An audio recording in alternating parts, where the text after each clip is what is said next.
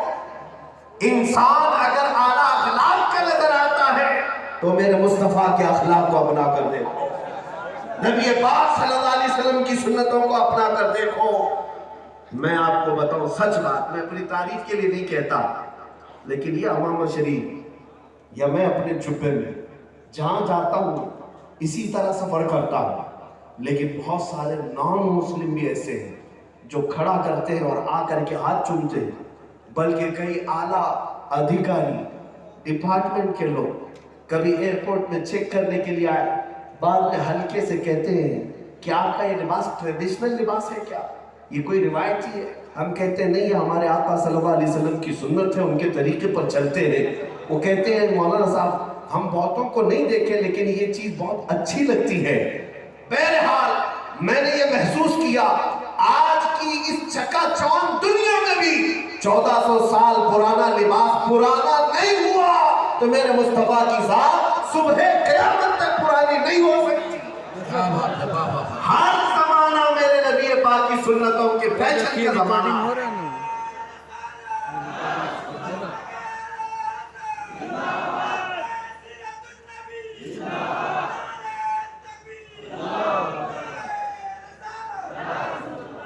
ان سے بہتر آئیڈیل لا کر کے دکھاؤ. ہے مسلمانوں, تمہارے پاس اللہ نے سب سے بڑی دولت دی اور تم دوسروں کے چکر میں پڑ گئے.